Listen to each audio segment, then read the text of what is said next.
प्रमद बर' आरो दिपेन बर' बिथांमोना गावसोर सिबिबोनानै दैदेनगिरि जानाय महान गेदेमा बिथां सारखौनो रेसपेक्ट खालामनो रोङाखै। राजखान्थियारि लाबालाबनि थाखायनो प्रमद बर' बिथां साराबो एसेबां गाहायाव थांबाय जे बड'फाखौनो बिथाङा सिनायाखिसै। बेथ' राजखान्थिनि, नाथाय निउट्रेल आफाद हिसाबै दुलाराय बर' फरायसा आफादनि आफादगिरि मानगोनां दिपेन बर' बिथाङाबो बड'फाखौ सिनायनो रोङाखिसै। दिनैनि आपडेट्सआव बेखौनो सावरायगोन जे बिथांमोना माबोरै बड'फाखौ मेगन होथेनानै खामानि मावगासिनो। So' hello' everyone, once again welcome back to the channel. दिनैनि गोदान भिडिअ नोंथांमोन बयखौबो गोसो गोथारै बरायदों, लोगोसे आसा खालामो इसोरनि अननायाव नोंथांमोन बयबो मोजां दं। प्रमद बर' बिथाङा दुलाराय बर' फरायसा आफादनि आफादगिरि मासियाव जिरायबोनाय। बिथाङा बै समाव आन्दलन खालामनाय समाव बड'फानि सान्थौखौ लानानैनो आवगायदोंमोन। बिथांनि सानस्रिखौ बुङै बुङैनो दैदेनगिरि जादोंमोन। नाथाय दिनै बड'फाया मोनसे खैफोद समाव बा बड'फाखौ सासे सावभिनिस्ट एसामिस सुबुङा, गासिबो नङा, सासे रन्जित देखा होननाय सासे सुबुङा जे गाज्रि राव बुंदों, उदखारि बुंदों, बिनि थाखाय एसेबो थै गरम जायाखिसै। प्रमद बर' बिथाङा एसेबो खोमोन गसंख्राङाखिसै। आरो राजखान्थियाव लोहाबनानै इसेबां लेथ्रा जायो नालाय, बड'फानि एगेन्स्टआव बुंनाय सासे बेक्तिखौ बुंनो हालायबाय। आरो बेथ' बे राजनितिकआव हाबनाय लिडार जाहैबाय। नाथाय जोंहा दा बर्थमानाव जिरायबाय थानाय दिपेन बर' सारा दुलाराय बर' फरायसा आफादनिफ्राय फंसेबाबो खोथाखौ बुंनांगौमोन। जों रायजो राजाफ्रा नेदोंमोन जे दुलाराय बर' फरायसा आफादनिफ्राय दिपेन बर' सारा बै रन्जित देखा मुंनि सासे सुबुं, बड'फा उपेन्द्र ब्रह्म बिथांखौ उदखारि होनग्रा सासे सुबुंनि एगेन्स्टआव FIR होगोन, खोथा बुंगोन नेदोंमोन। नाथाय दिपेन बर' साराबो जेबो एन्सार, जेबो रिएक्सन, जेबो खोमोन गसंख्राङाखिसै, जेबो थै गरम जायाखिसै। माबोरै?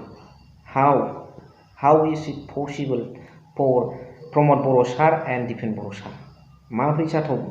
एसेबां बड'फानि सान्थौजों सोलिबोग्रा आफादनि सासे गाहाय दैदेनगिरि दिपेन बर' सारा बड'फानि एगेन्स्टआव खोथा बुंनाय सुबुंखौ नैबे बड'फानि अलखद समाव, बड'फाखौ मुं सुनाय समाव बोरै बिथाङा सहायनो हाखो?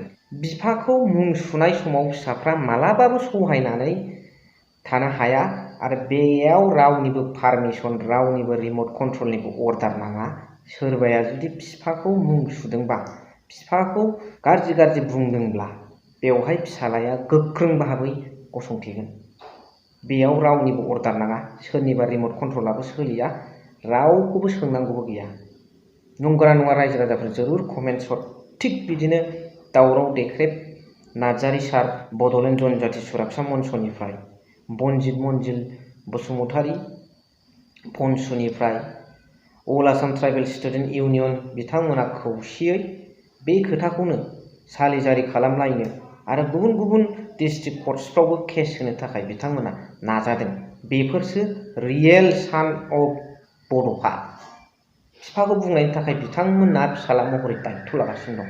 थेंक इउ नोंथांमोन, थेंक इउ। आं सेलुट होयो, साबायखर बावो। दा अब्ला बिथांमोना मा बुंदों बेखौ जोबजासिम नायलांनानै कमेन्ट्स हरबानो जाबाय। जोङो बे रन्जित देखा होननाय सासे सभिनिस्ट आसामिस, बियो माने गरा असमिया, माने जोंनि बर'फोरनि हिंसाखुरिया सुथुर। बियो बर'नि सोरबा गिदिर मानसि दंब्ला, गेदेमा मानसि दंब्ला बिसोरखौ सैज्य खालामनो हाया। माने गावसोरनिबो देरसिन साननानै बिसोर जोंखौ सब समाय गावसोरनि आथिं सिङाव दोननो नागिरग्रा बे रन्जित देखा बिसोरो। दा जेब्ला बड'फा उपेन्द्र ब्रह्मआ बिनि नामाव दिल्लीयाव कैलाश कल'नियाव लामा बेखेवो, हम मिनिस्टार माने अमित शाहया, ओमफ्राय बड'फा उपेन्द्र ब्रह्मनिनो मुर्ति बानायो, बेखेवो। बे दिनखालिनो ओरैबायदि गाज्रि जोंखौ लैया फोनांनानै बे माने माबायाव टुइट खालामना होबाय रन्जित देखाया फेसबुक पेजाव, जे बड'फालायनो सासे उग्रबादि, बिराद बमा बारुद गुलि बारुदजों मानसि बुथारदों, सिगिस' खालामदों, बयखौबो माने अयथासार खालामदों। बेबायदि मानसिनो दिनै मानो एथ' गिदिर सनमान बेलाय ओरैनानै बे लिरदों रन्जित देखाया। दा जों बेखौ अबाक जादों आरोखि। जाय बड'फाखौ जोङो बर'फ्रानो दिनै गनायना लाबाय, गावनि बिफा बर'फा होननानै बुंना लाबाय बिनि आदर्शजों जों दिनै बयबो सोलियो दिनै बेखौनो जों दिनै लामा दिन्थिग्रा बर'नि आइकन जों बेखौ जों सानना लायो जोंनि फिलसफार बे बर' जाथिनि दा दिनै बे बर' जाथिनि बिफाखौ जुदि बुंनो हानाया बे देरसिन आरो एफा गिदिर क्राइम बा थानांगौ बेथ' बिराद गिदिर क्राइम बे बिराद गिदिर दायनिगिरि बे दा जोंथ' बेखौ गोरलै जानो हाया बेनिखायनो जोङो लगे लगे जोङो इमिडियेटनो बेखौ प्रटेस्ट खालामनानै जोङो बिनि माने मेम'रेन्डामबो जों होखांबाय बेखौ इमिडियेट एरेस्ट खालामगौ होननानै बनसु होनाय जरनारि सुरक्षा मन्थ्रि होबाय ओमफ्राय 800आबो होनाय जाबाय क'क्राझार थानाव होदों फार्स्ट 800 होदों क'क्राझार थानाव होनाय जाबाय बिनि नेक्स्ट डेआव जों होनाय जाबाय आरो उदालगुरियावबो होनाय जाबाय आरो दाखालि बाक्सायावबो होनाय जाबाय आरो जों होबावगोन बेखौ जों अकल पुलिसनो जोङो होनानै थानाय नङा दा जों नुदों पुलिसा हयथ' बेखौ हमनाय नङा जानो हागौ माने मानो हमा बिनि खारना जाहैबाय दिनै रन्जित देखा माने हमोब्ला प्रमद बर'मोनहा सेकेन्डबो नाङा गोसो जाब्लासो इमिडियेटनो हमनानै बेखौ जेलाव जोबनो हायो आरो बियो माने ट्राइबेल एट्रसिटि एक्टआव गोलैयो ट्राइबेलखौ लैजा फोनांनाय ट्राइबेलखौ असनमान खालामनाय ट्राइबेलनि जानि सन्माननि बेक्ति बिफा बर'नि बिफा बेखौनो एफा लैजा फोनांनाय बाथ्रा बुंनाय बिनि माने क्राइमा बिराद गिदिर बियो दा गथिखे बे क्राइमाव बे नन बेलेबल सेक्सनाव बे एरेस्ट जानांगौ बे जेल जानांगौ खिन्थु बेखौ खालामाखै दिनै प्रमद बर'मोनहा खालामाखै जेबो खालामाखै जों दाखालि बिनि रिएक्सनाव आरोबाव जोङो रन्जित देखानि फुथ्लाबो जों सावनाय जाबाय सावबाय आरो जों खबर लागासिनो दं बिनि सायाव माने एक्सन लायाखै माने एरेस्ट खालामाखै जों बेखौ बुंगासिनो दं आरो जों आरोबाव बेखौ जोङो पुलिसनि एफआइआरल' होआबानो गुबुन गुबुन कर्टफ्राव जों होगोन गुबुन गुबुन कर्टफ्राव होगोन कर्टफ्राव होयोबा केसा जागोन केस जानानै बे केसाव फैबाय थानांगोन बे माने बिनि सायाव मा बिसार जायो कर्टआ बेखौ थि खालामगोन दा जों माने ओरैबायदि जों दुखु मोनो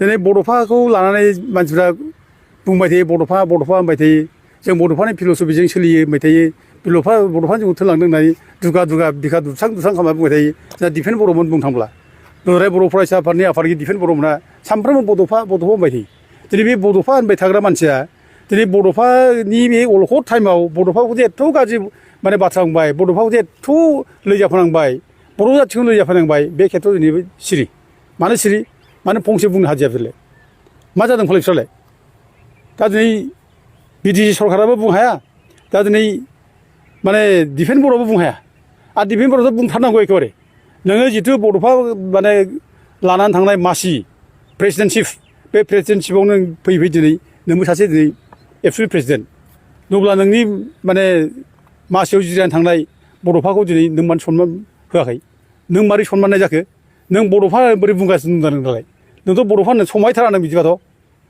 नोंनि बड'फाखौ दिनै लैजाफोनांबाय बड'फाखौ बिराद गाज्रि माने आतंकबादि होनबाय उग्रपन्थी होनबाय उग्रबादि बमाजों गुलि बारुदजों मानसि बुथारदों सिगिस' खालामदों समाजाव माने माबा कमिउनेल माने माबा लाबोदों दा बिदि बुंनायनि उनावबो दिनै दिफेन बर'मोनहा सिरि थादों मानो थाखो अब्ला नों बेसेबां बड'फाखौ मोजां मोनो बड'फानि प्रिन्सिपाल बड'फानि फिलसफिजों नों बेसेबां दैदेनजायो दिनै बेनोथ' कुइसन जाबाय ना नोंना बोरो नों बहा दं दालाय मानो जेबो बुङाखै दा नों आसुरित आरोखि दा ओंखायनो जों दिनै माने दिफेन बर'मोननि जायनाखि रल जों बेखौ मुगैयो निन्दा खालामो जेब्ला जाथिया खैफोद जायो बिसोर एरग्रिनानै थायो जाथिनि खैफोद जानाय समाव फंसे खोथा बिसोर बुङा सा ओरैनो बड'फा होननानै गिदिंबाय थायो बुंबाय थायो खिन्थु जेब्ला बड'फा खैफोद जायो जेबो खोथा बुङा बर' जाथिनि गिदिर खोथा बुङो दिनै जेब्ला बर' जाथिया खैफोद जायो दिनै फंसे खोथा बुङा बेबायदि मानसि बिसोरो जों बेखौ निन्दा खालामो जों मुगैयो आरो रायजो राजाबो जों खावलायो रायजो राजाफ्रा दिनै बेबायदि अलखद टाइमाव दिनै सोर नेता माबायदि सोर नेता मोजां सोर नेता गाज्रि सोरबादि नेता जाथिखौ दैदेनगासिनो दं मा रोखोमै बेखौ जों दिनै स्टाडि खालामजाबाय रायजोफोरखौ जों बेखौनो बयखौबो सांग्रां जानो खावलायहरो खोनानो मोनबाय थेंक इउ भेरि माच फर वाचिं